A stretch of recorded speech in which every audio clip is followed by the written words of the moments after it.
प्यारे भक्तों, जय श्री सीताराम, जय हनुमान। सभी सनातनियों को दिल से राम राम। दुर्गा रूप निरंजनी, सुख संपत्ति दाता, जो कोई तुमको ध्यावत रिद्धि सिद्धि धन पाता। ओम जय लक्ष्मी माता। प्यारे भक्तों, प्रेम से बोलिए लक्ष्मी माता की जय। जय श्री विष्णु भगवान की। प्यारे भक्तों, जिस घर में माता लक्ष्मी की पूजा उपासना होती है और वो भी पूरी श्रद्धा भावना के साथ, तो उस घर में हमेशा ही माता लक्ष्मी प्रसन्न रहती हैं और उस घर में सृष्टि के पालनहार करता भगवान विष्णु आते जाते रहते हैं। उस घर में धन धान्य की कभी कोई कमी नहीं आती, हमेशा धन के भंडार भरे रहते हैं। माता लक्ष्मी को पूजा पाठ से अत्यधिक प्रसन्न करने के लिए अगर उनके मंत्रों का जाप किया जाए या फिर मंत्रों को सुना जाए, वो भी पूरा 108, तो भक्तों माता लक्ष्मी प्रसन्न हो जाती है। जिस घर में माता लक्ष्मी के मंत्रों का जाप सुनाई देता है, वहाँ माता अपने आप को रोक नहीं पाती और खींची चली आती है। भक्तों, आप भी मंत्र को 108 बार अपने मोबाइल फ़ोन पर चलाकर अपनी दुकान के पूजा घर में रखते हैं या कोई कार्य करते समय सुनते हैं, तो आपको भी माता लक्ष्मी का आशीर्वाद प्राप्त हो जाएगा। गरीबी के दिन चले जाएंगे। नौकरी में बच्चों के जो अड़चन आ रही है, वो नौकरी में उनका योग बन जाएगा। कारोबार व्यापार में वृद्धि होगी। जो धन संबंधी समस्याएं बनी हैं, वो भी आज इस मंत्र के द्वारा भक्तों समाप्त हो जाएगी। तो भक्तों, देरी ना करते हुए इस दिव्य प्रभावशाली मंत्र जाप को सुन लेते हैं। और प्यारे भक्तों, आप भी माता लक्ष्मी का आशीर्वाद प्राप्त करने के लिए इस मंत्र वीडियो को दिल से लाइक कर दीजिएगा और कमेंट बॉक्स में जय श्री लक्ष्मी नारायण भगवान के नाम से जोरदार जयकारा लगाकर आपके अपने चैनल मंत्र सिद्धि ज्ञान को भी सब्सक्राइब कर लीजिएगा। तो चलिए मंत्र जाप शुरू करते हैं। ओम हरीम हरीम श्री लक्ष्मी वासुदेवाय नमः। ओम हरीम हरीम श्री लक्ष्मी वासुदेवाय नमः। ओम हरीम हरीम श्री लक्ष्मी वासुदेवाय नमः। ओम हरीम हरीम श्री लक्ष्मी वासुदेवाय नमः।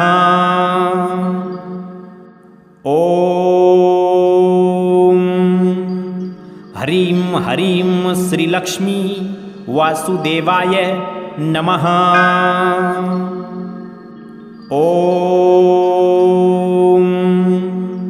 हरीम हरीम श्री लक्ष्मी वासुदेवाय नमः।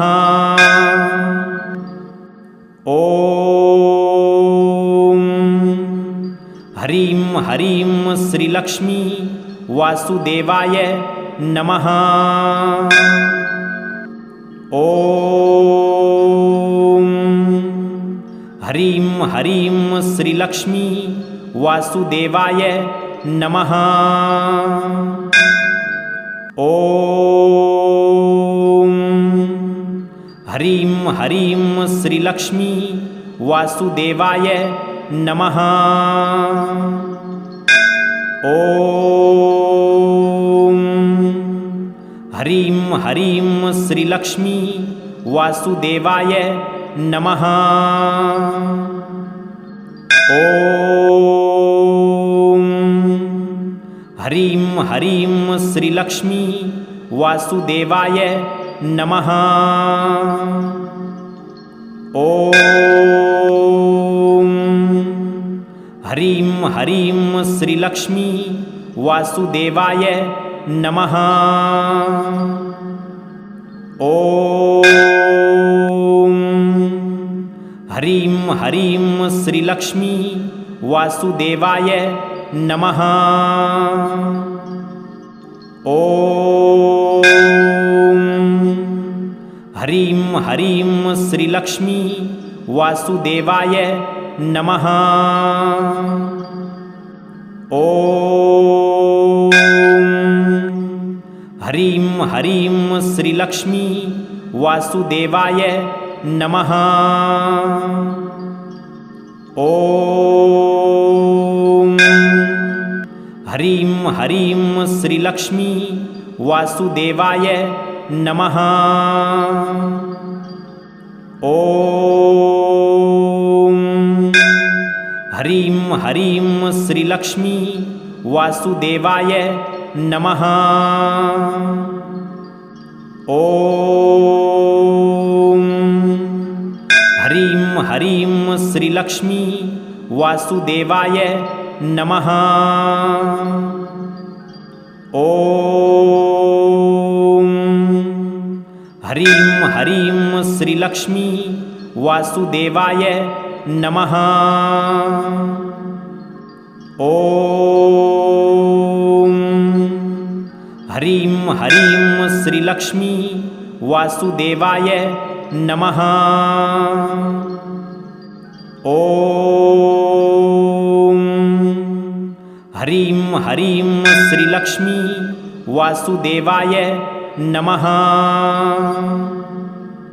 ॐ ह्रीं ह्रीं श्रीलक्ष्मी वासुदेवाय नमः। ॐ ह्रीं ह्रीं श्रीलक्ष्मी वासुदेवाय नमः। ॐ ह्रीं ह्रीं श्रीलक्ष्मी वासुदेवाय नमः। ॐ ह्रीं ह्रीं श्रीलक्ष्मी वासुदेवाय नमः। ॐ ह्रीं ह्रीं श्रीलक्ष्मी वासुदेवाय नमः। ॐ ह्रीं ह्रीं श्रीलक्ष्मी